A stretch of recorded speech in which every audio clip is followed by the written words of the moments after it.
بسم اللہ الرحمن الرحیم۔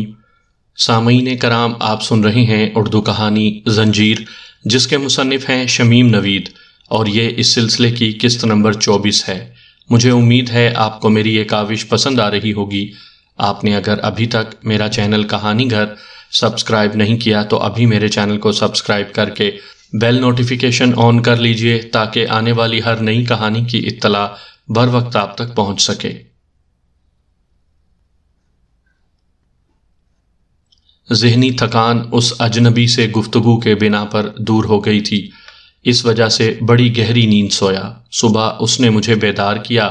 اس کے ہاتھوں میں چائے کی پیالی تھی۔ بیڈ ٹی حاضر ہے جناب۔ وہ بڑا تر و تازہ تھا۔ دن بھر ہم آپس میں ہنسی مذاق کرتے رہے، کاغذ پر ڈرافٹ کے خانے کھینچ کر ڈرافٹ کھیلتے رہے۔ رات ہونے پر وہ خدا حافظ کہہ کر رخصت ہو گیا۔ دروازہ بہت زور زور سے دھڑ دھڑایا جا رہا تھا۔ میری آنکھ کھل گئی۔ کون ہو سکتا ہے؟ کون ہے؟ میں نے آواز دی۔ دروازہ کھولو۔ ایک سخت آواز سنائی دی، پولیس۔ مجھے دروازہ کھولنا ہی تھا۔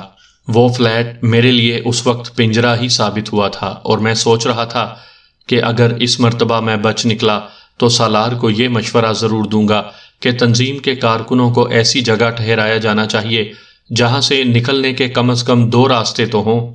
دروازے پر 2 مسلح پولیس والے اور ایک سادہ لباس والا موجود تھا۔ مسٹر آفاق شیرازی؟ کیا بات ہے؟ میں نے دریافت کیا۔ آپ کس لیے آئے ہیں؟ پولیس کی اچانک آمد پر میں حیران رہ گیا۔ آپ کو ہیڈ کوارٹر چلنا ہے ہمارے ساتھ، سادہ لباس والے نے کہا۔ اس کا لہجہ شائستہ تھا۔ کیا آپ مجھے گرفتار کر رہے ہیں؟ مجھے وارنٹ دکھائیے، میں نے کہا۔ میں یوں ہی تو خود کو ان لوگوں کے حوالے نہیں کر سکتا تھا۔ نہیں، سادہ لباس والے نے کہا، ایک شخص کو شناخت کروانا ہے۔ وہ کہتا ہے کہ کل رات سے یہیں رہا ہے، یہاں کسی نے کوئی وقت نہیں گزارا۔ میں نے سختی سے کہا۔ ہمیں یقین ہے، سادہ لباس والے نے کہا۔ اس نے بتایا ہے کہ آپ نے اس کے ساتھ دن بھر ڈرافٹ کھیلا ہے۔ اس کے لیے آپ نے ایک سادہ کاغذ پر بساط کھینچی تھی جو آپ کے کمرے میں میز پر رکھی ہوئی ہے۔ آپ ہمیں اجازت دیں تو اطمینان کر لیں۔ اگر وہ بساط نہ ہوئی تو ہم آپ کو زحمت نہیں دیں گے۔ یہ کہہ کر سادہ لباس والا فلیٹ میں آنے کے لیے بڑھا۔ مجھے اس وقت خود پر بڑا غصہ آیا۔ اس اجنبی کے چلے جانے پر میں خود ہی بڑی دیر تک اپنے طور پر ڈرافٹ کھیلتا رہا تھا، اور اب بھی وہ بساط اور اس کی گوٹیں میز پر رکھی تھیں۔ گوٹیں ہم نے کاغذ کی گولیاں بنا کر تیار کی تھیں۔ تلاشی کا وارنٹ بھی ہے آپ کے پاس؟ سادہ لباس والا طنزیہ انداز میں ہنسا۔ آپ بلا وجہ پریشان ہو رہے ہیں۔ وہ شخص 10 نمبری ہے۔ رات اس نے ایک شخص کو قتل کر دیا تھا، مگر وہ کہتا ہے کہ قتل اس نے نہیں کیا۔ اس کا کہنا ہے کہ کل رات 8 بجے سے آج رات تک وہ آپ کے ساتھ رہا ہے۔ آپ چل کر اس کی شناخت کر لیں۔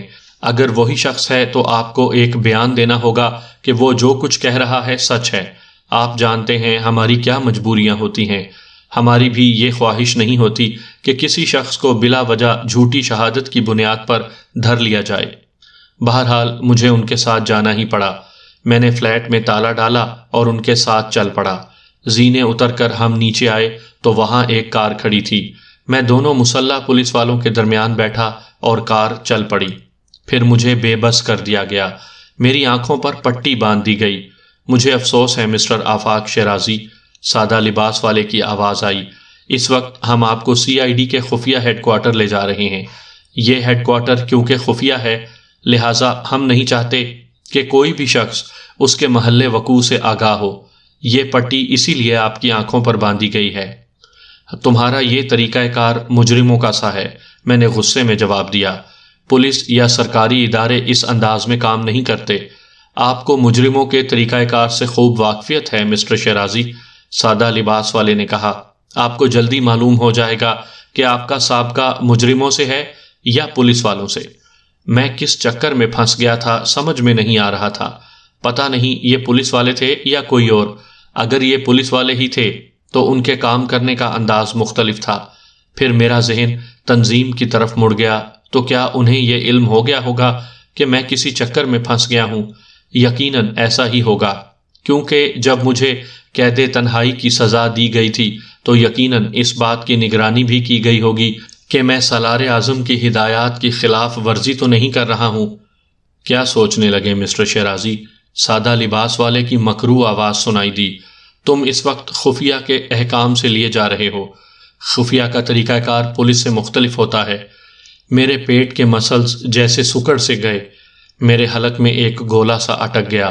میں نے گہرا سانس لے کر اس جسمانی اور عضلاتی تناؤ کو دور کرنا چاہا تو وہ 10 نمبری کی کہانی، میں نے کہا، اور فوراً ہی مجھے اپنی حماقت کا احساس ہو گیا، مگر اب تیر نکل چکا تھا۔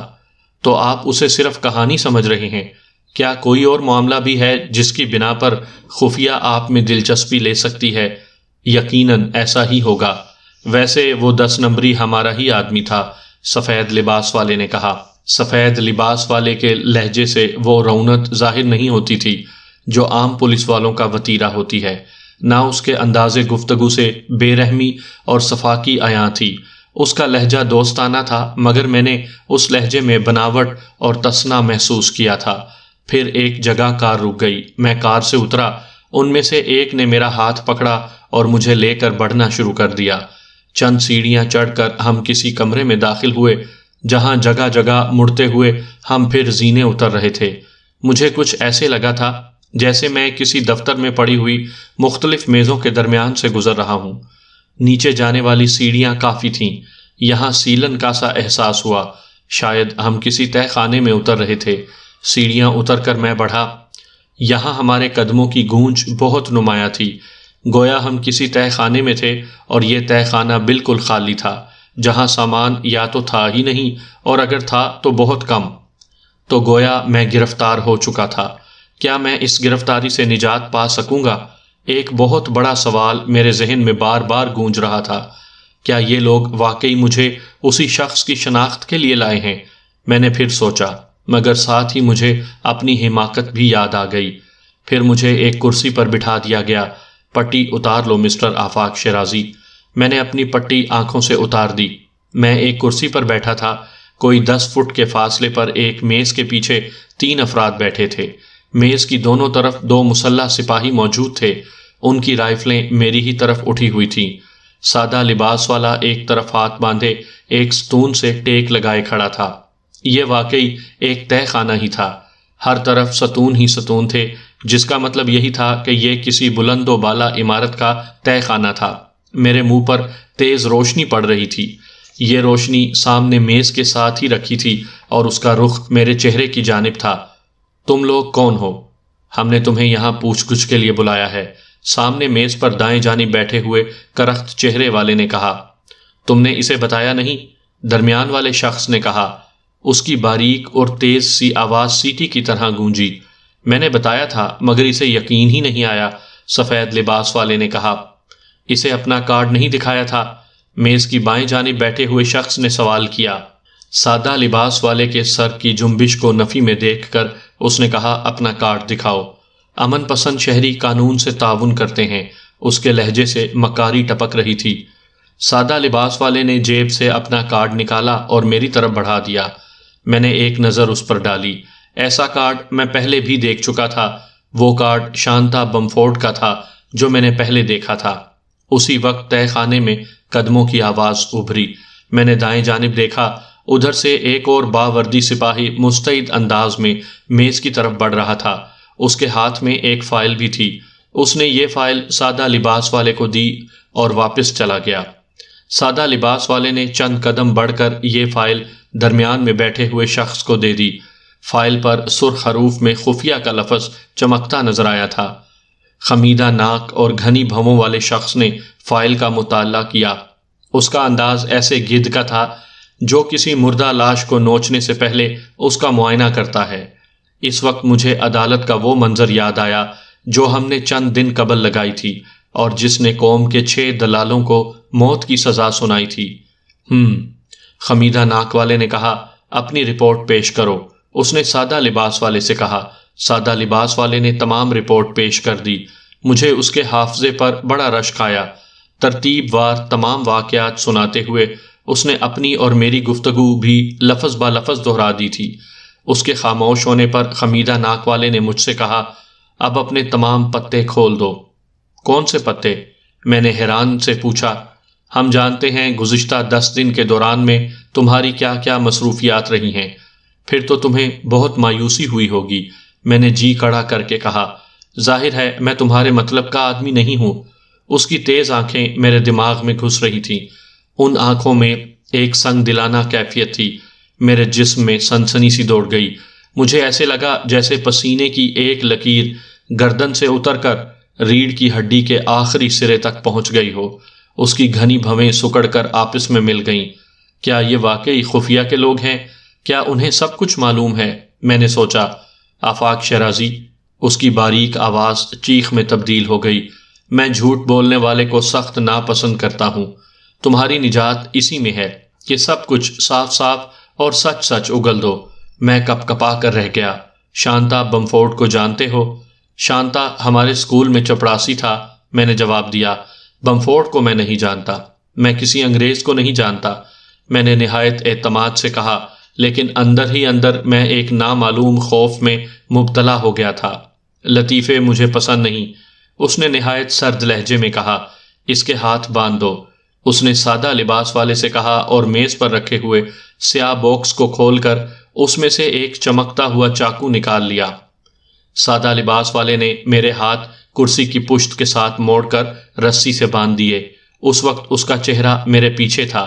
اس کی ہلکی سی سرگوشی سنائی دی، سچ سچ بتا دو ورنہ بہت برا حشر ہوگا۔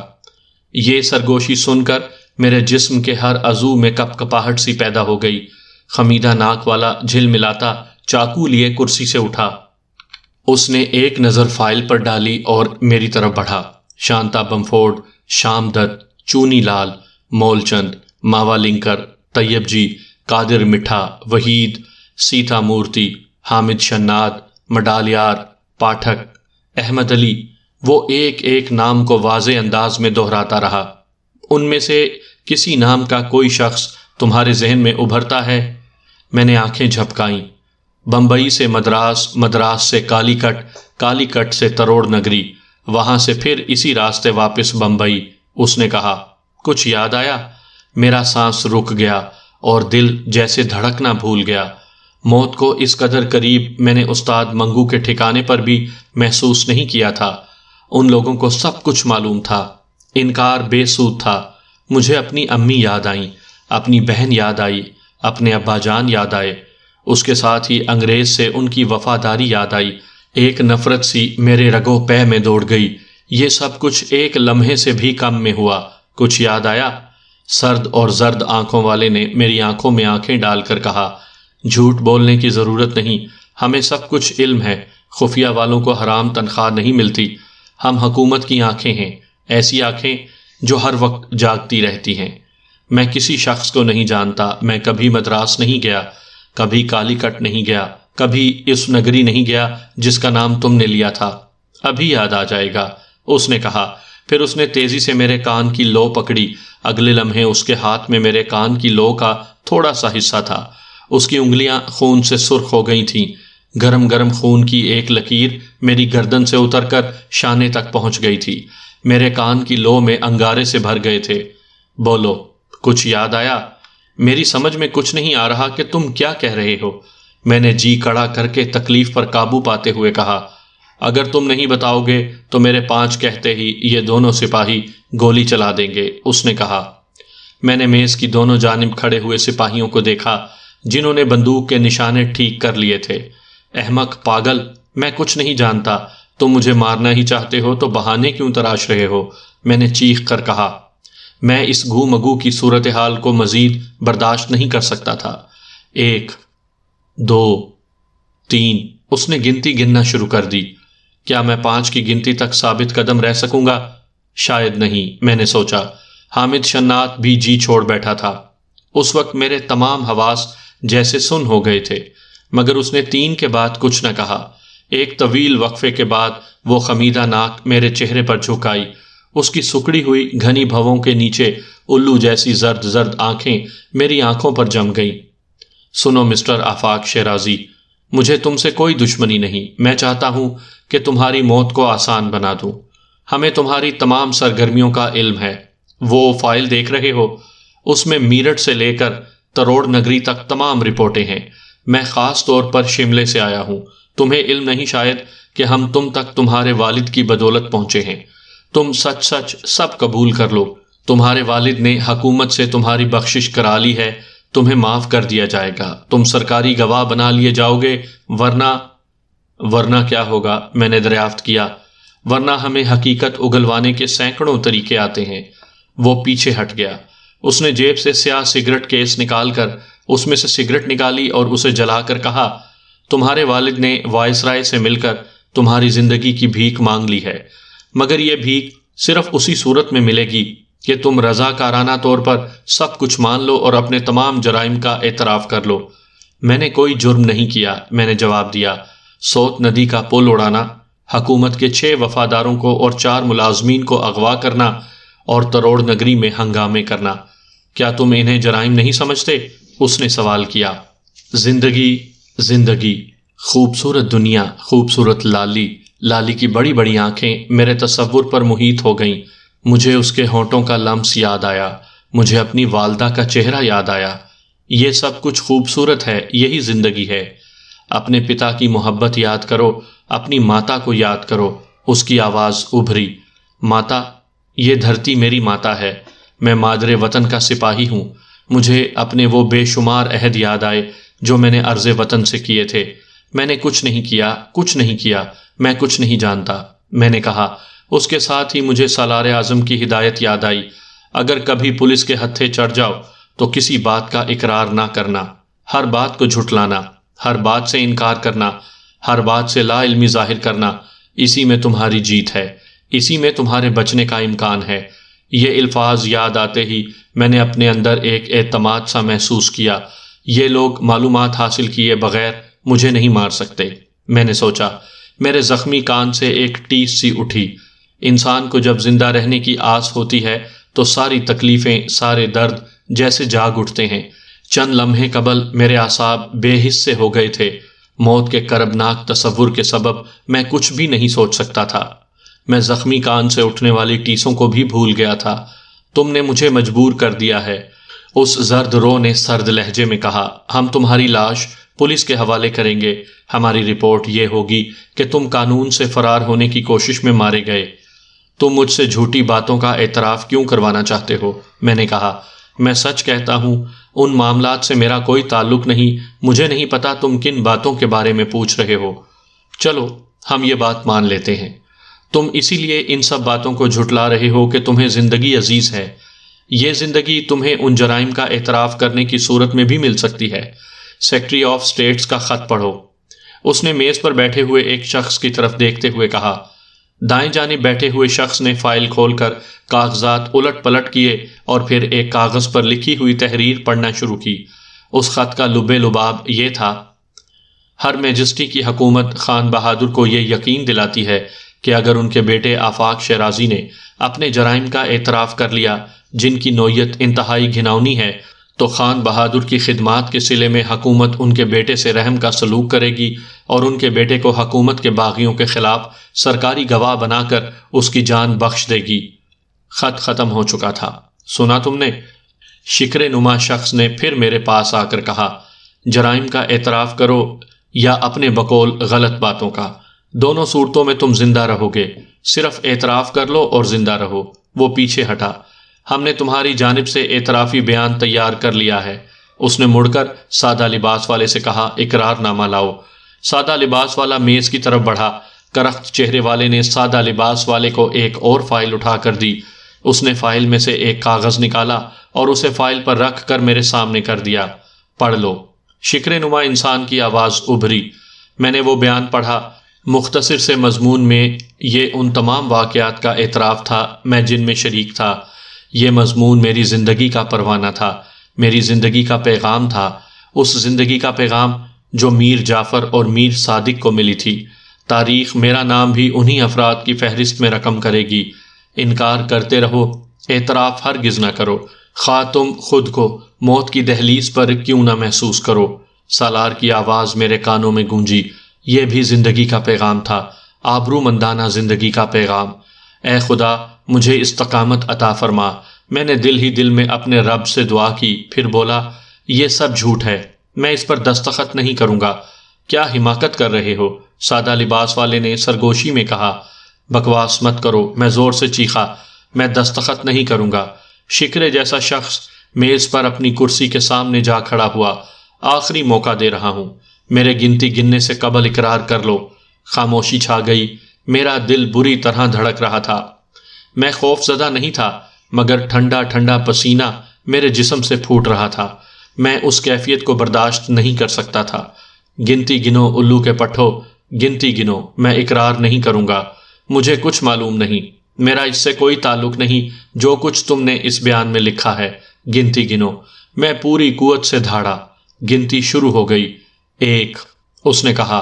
ساتھ ہی دونوں مسلح سپاہیوں نے بندوقوں کے بٹ کاندھوں سے جما کر نال کے ساتھ اپنی آنکھیں لگا دیں۔ او ہو، تمہارا تو تمام چہرہ پسینے میں بھیگ گیا۔ گنتی گنو، جلدی سے یہ سب ختم کر دو اور گولی چلا دو، میں دیوانوں کی طرح چیخا۔ 2، اس کی سرد آواز ابھری۔ حماقت نہ کرو، اگر یہ سب کچھ جھوٹ ہے تو بھی تم کیوں اپنی جان گنواتے ہو؟ گنتی گنو، میں پھر بولا۔ اب میں نے آنکھیں بند کر لی اور کلمہ طیبہ کا ورد کرنے لگا۔ میں اپنے وطن پر قربان ہو کر سرخ روح ہونا چاہتا تھا۔ 3، وہی سرد آواز ابھری۔ کوئی ذہین آدمی یوں خودکشی نہیں کرتا۔ تم ذلیل کتے، میں نہیں جانتا تم کیا کہہ رہے ہو، ختم کرو، گولی چلاؤ۔ 4، ہر قسم کے جذبات سے آری اس کی سرد آواز ابھری۔ اس کے بعد میں جو ہنسا کہوں گا اس کے ساتھ ہی گولیاں چلیں گی، پھر میں تمہیں کوئی مشورہ بھی نہیں دے سکوں گا۔ تیرے مشورے کی ایسی تیسی، میں پاگلوں کی طرح چیخا اور آنکھیں بند کر لیں۔ چلاؤ گولی۔ دونوں سپاہیوں نے زور سے ایڑیاں بجائیں۔ میں سوچ رہا تھا کہ گولیاں چلنے کی آواز پہلے سنوں گا یا پہلے میرے گولی لگے گی۔ اس وقت میں کلمہ پڑھنا بھی بھول گیا۔ میں ان گولیوں کا منتظر تھا جو مجھے چھید کر اس دنیا سے میرا رابطہ ہمیشہ کے لیے ختم کرنے والی تھی۔ اس وقت کسی کا خیال بھی میرے ذہن میں نہیں تھا، نہ امی کا، نہ ابا کا، نہ لالی کا۔ میرا ذہن اس وقت بالکل خالی تھا۔ مجھے تمہاری جوانی اور حماقت پر رحم آ رہا ہے، اس کی آواز ابھری۔ میں نے تمہیں مہلت دینے کا فیصلہ کیا ہے، رات بھر کی مہلت۔ تم آزادی سے گھوم پھر سکو گے، جہاں چاہو جا سکو گے، لیکن ہمارے آدمی تمہاری نگرانی کرتے رہیں گے تاکہ تم فرار نہ ہو سکو۔ ویسے اگر تم فرار ہوئے تو ہم لالی کو ہلاک کر دیں گے۔ جانتے ہو نا لالی کون ہے؟ وہ ایک لمحے کو رکا۔ اس کی آنکھیں باندھ دو اور اسے کسی مناسب جگہ چھوڑاؤ۔ میری آنکھیں باندھ دی گئیں۔ کپڑے کی رگڑ سے میرے کان کی لو میں پھر جیسے مرچیں سی بھر گئیں، مگر مجھے یہ تکلیف بہرحال برداشت کرنا تھی۔ ایک مرتبہ پھر مجھے کار میں بٹھا دیا گیا۔ سفر پھر شروع ہوا۔ کافی دیر بعد کار رکی۔ سادہ لباس والے نے کہا، چلو کار سے اترو، اور ہاں، فرار ہونے کی کوشش نہ کرنا، یہ میرا مخلصانہ مشورہ ہے۔ میں نے کار سے اتر کر احتیاط سے پٹی کھولی۔ کپڑا کان کی زخمی لو سے چپک کر رہ گیا تھا۔ سامنے ایک کار کی عقبی روشنیاں دور ہوتی جا رہی تھیں۔ میں اس وقت باندرا ہی کے علاقے میں تھا اور ایک سنسان سی گلی میں کھڑا تھا۔ آہستہ آہستہ میں اس فلیٹ کی طرف بڑھ گیا جہاں سے میری گرفتاری عمل میں آئی تھی۔ فلیٹ تک پہنچتے پہنچتے میں نے 2-3 مرتبہ پلٹ کر دیکھا۔ ہر موقع پر خود سے 40-50 قدم کے فاصلے پر ایک شخص کو میں نے اپنے تعاقب میں دیکھا۔ اس وقت مجھ میں اتنی سکت نہیں تھی کہ پلٹ کر اس کی طرف لپکتا۔ میں اس وقت فلیٹ پہنچ کر اس صورتحال پر غور کرنا چاہتا تھا۔ میرے پاس صبح تک کی مہلت تھی۔ مجھے اپنا تعاقب کرنے والے سے پیچھا چھڑانے کی بھی جلدی نہیں تھی۔ مجھے اطمینان سے یہ غور کرنا تھا کہ اگر میں فرار ہونے میں کامیاب ہو بھی گیا تو میری منزل کیا ہوگی، مجھے کہاں جانا ہوگا۔ میں نے فلیٹ میں داخل ہو کر دروازہ بند کیا ہی تھا کہ مہندر کی آواز آئی۔ خوش آئیدی شیرازی، اس کا لہجہ سخت تھا۔ تم سے کہا گیا تھا کہ 3 دن تک تم یہاں سے نہیں نکلو گے۔ پھر میرے زخمی کان اور قمیص کے کالر پر خون دیکھ کر اس نے تشویش سے کہا، یہ کیا ہوا؟ کہاں سے آ رہے ہو؟ میں نے اسے تمام واقعات سنائے تو وہ اور بھی فکر مند ہو گیا۔ مگر یہ سب کیسے ہوا؟ یہ ہم تھوڑی دیر بعد بھی سوچ سکتے ہیں، میں نے جواب دیا۔ پہلے چائے بناؤ، بڑی ذہنی اذیت سے گزرا ہوں۔ اس وقت ایسا لگ رہا ہے جیسے میں میلوں کا سفر کر کے آ رہا ہوں۔ ویسے تم یہاں کیسے؟ مہندر نے میرے زخمی کان کی ڈریسنگ کی۔ فرسٹ ایڈ کا سامان فلیٹ ہی میں موجود تھا۔ اس دوران میں اس نے میرے ساتھ پیش آنے والے واقعات کی دیگر تفصیلات بھی معلوم کیں۔ چائے بناتے ہوئے اس نے مجھ سے کہا، ہمیں آج صبح ہی یہاں سے نکل چلنا ہے، ہم سیدھے شملے جائیں گے۔ سالار کا کہنا ہے کہ یہ مہم اب تک کی تمام مہموں سے زیادہ اہم ہوگی۔ اس میں خطرات زیادہ ہیں، لیکن کامیابی کی صورت میں اس کے نتائج بہت اہم اور دور رس ثابت ہوں گے۔ ویسے شیرازی، تنظیم کی طرف سے اس مہم کا انچارج میں ہی ہوں گا، لیکن نہیں مہندر، آگے کچھ نہ کہنا۔ میں نے کہا، سالار کا فیصلہ درست ہے، مگر اس رپورٹ کو لکھنے میں تو خود بھی میں تمہارا شریک تھا۔ مہندر نے کہا، جو غلطی تم نے کی تھی اس میں میرا بھی تو حصہ تھا۔ کچھ بھی ہو، میں نے جواب دیا، ذمہ دار میں ہی تھا، اس لیے اس غلطی کی بھی تمام تر ذمہ داری مجھ پر ہی عائد ہوتی ہے۔ خیر چھوڑو ان باتوں کو۔ میں مسہری پر لیٹ گیا اور آنکھیں بند کر کے اپنے ذہن کو آزاد چھوڑ دیا۔ میں ایک ایسی صورتحال سے گزر کر آیا تھا جس نے میرے اعصاب اور ذہن دونوں ہی کو منتشر کر دیا تھا۔ میں ذرا سکون کے ساتھ لیٹنا چاہتا تھا۔ میں آنکھیں بند کیے لیٹا تھا کہ مہندر 2 پیالیاں چائے بنا کر لے آیا۔